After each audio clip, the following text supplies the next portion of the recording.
बाज और बिल्ली की कहानी। एक जंगल में एक बड़ा सा बरगद का पेड़ था। उस पेड़ के छाल में एक बूढ़ा बाज रहता था। वह बाज अंधा था।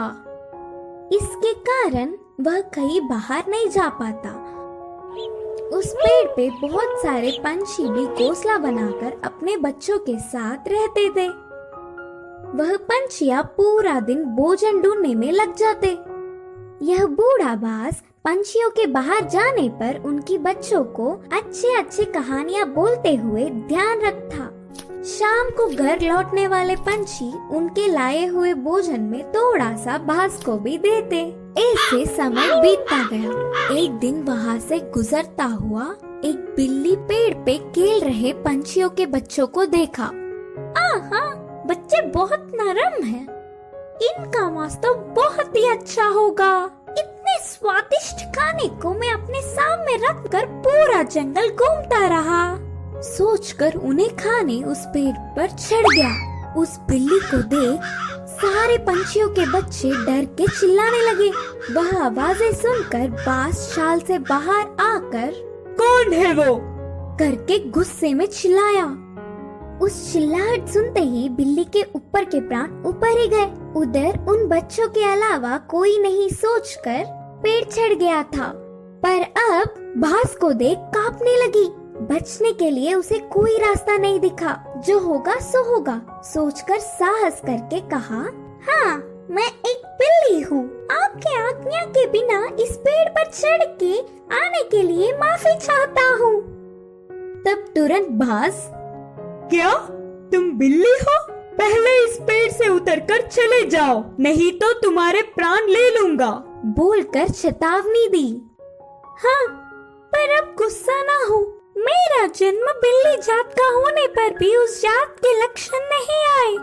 मैं मांस नहीं खाता, ऊपर से ब्राह्मण हूँ। इस जंगल के पंछी जानवर तुम सब बहुत ही अच्छे हैं करके तुम्हारे लिए अच्छा ही सुनकर तुमसे दोस्ती करने के लिए आया हूँ। बिल्ली ने बहुत ही होशियारी से कहा। बिल्ली के बातें सुनकर बाज बहुत खुश हुआ। इससे बिल्ली बाज की और तारीफ करने लगी। उस दिन से दोनों अच्छे दोस्त भी बन गए। तब से हर दिन वह बिल्ली पंछियों के ना होने के समय पर बाज के पास आकर 1 घंटा बातें करके चली जाती। बिल्ली के मीठे मीठे बातों से पंछियों के बच्चे उससे अच्छे से मिल गए। ऐसे कुछ दिन बीत गए। फिर मौका देख हाथ आए हुए हर एक बच्चे को खाना शुरू कर दिया। बिल्ली खाने के बाद बिना किसी को दिखे उन बच्चों के हड्डियों को बाज के रहने वाले चाल में फेंक दिया। आगे आगे पेड़ पे रहने वाले पंछी अपने बच्चों को गायब होता देख वह सब एक दिन इकट्ठा होकर बाज के पास आकर अपने बच्चों के गायब होने वाले खबर पूछे। अंधा बाज उसे कुछ नहीं पता, लेकिन सारे पंछी बाज के घर जाकर देखा तो पूरा चाल पंछी के बच्चों की हड्डियों से भरा पड़ा था। बिल्ली के बारे में ना कुछ जाने बिना सारे पंछी बाज ही उनके बच्चों को मारकर खाया होगा सोचकर उस बूढ़े बाज को अपने नुकीले चोंचों से वार कर करके मार दिया। करके पीड़ित होते हुए बाज ने अपने प्राण छोड़े।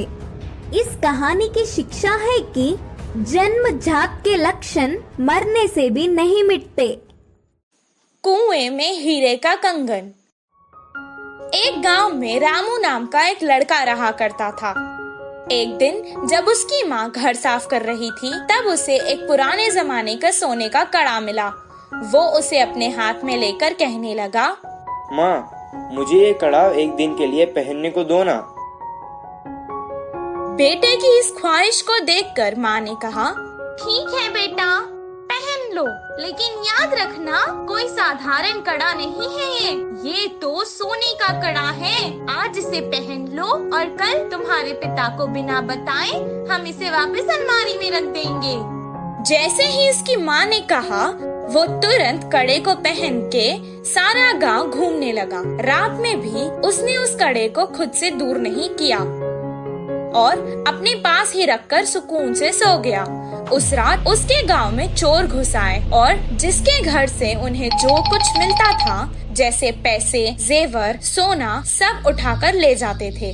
सुबह जब उसके गांव वालों को पता चला कि उनकी सभी मूल्य चीजें चोरी हो चुकी हैं, वो सब शोर मचाने लगे। कितना ढूंढने पर भी चोर का पता नहीं चला।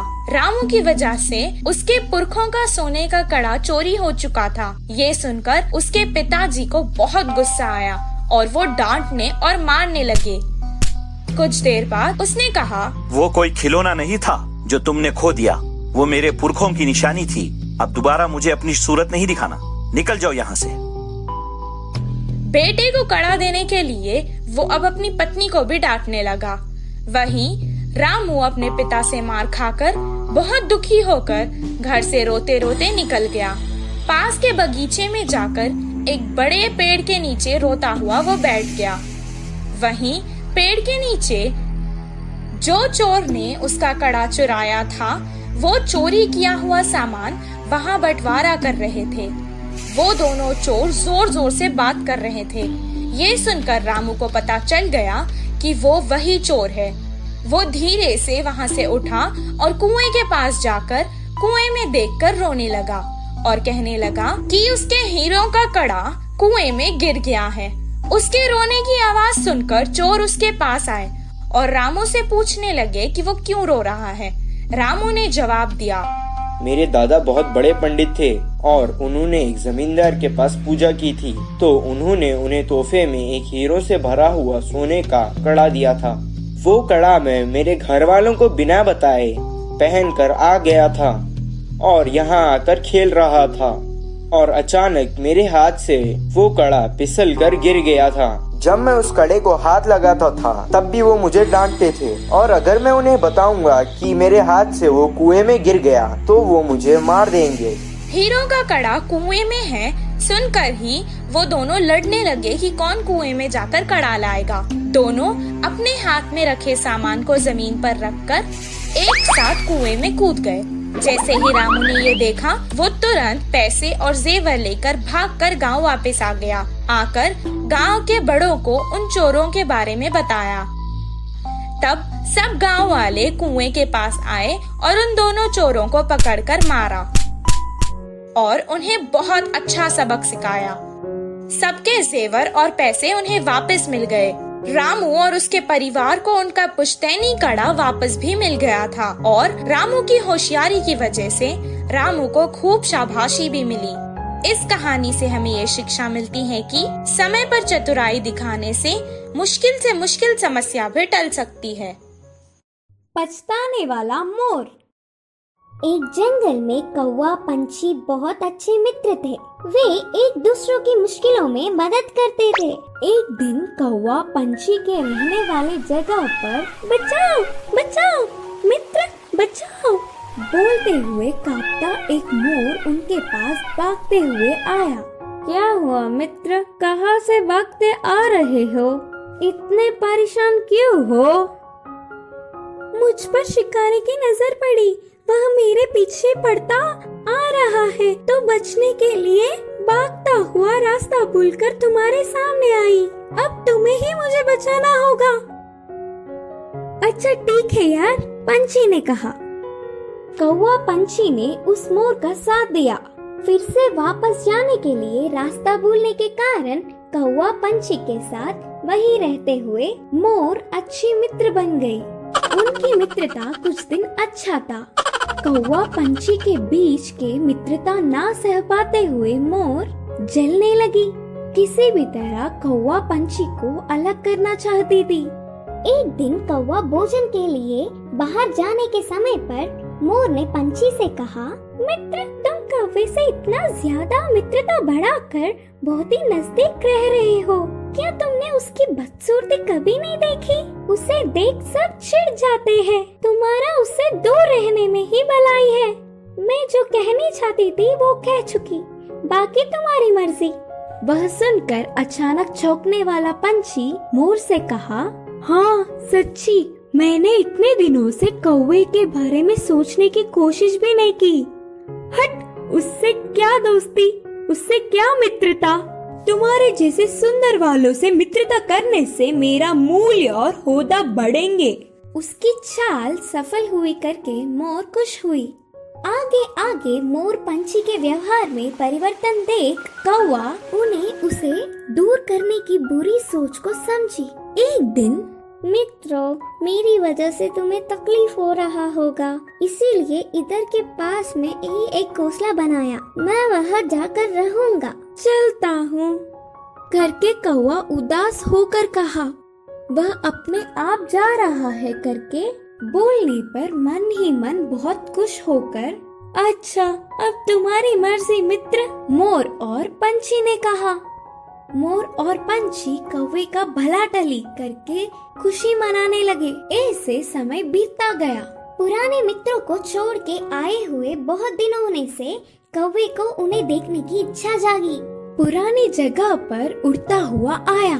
उसी क्षण अपने पंख खोलकर नाचने वाले मोर पर एक शिकारी ने निशाना लगाया। कौवा देखा और परेशान हुआ।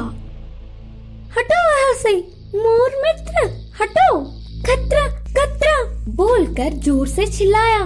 पास में मरी हुई सांप को अपनी चोंच से पकड़कर शिकारी पर छोड़ा। सांप अपने ऊपर गिरने से, बचाओ बचाओ, सांप सांप बोलते हुए जोर से चिल्लाकर डर के शिकारी वहाँ से भाग गया।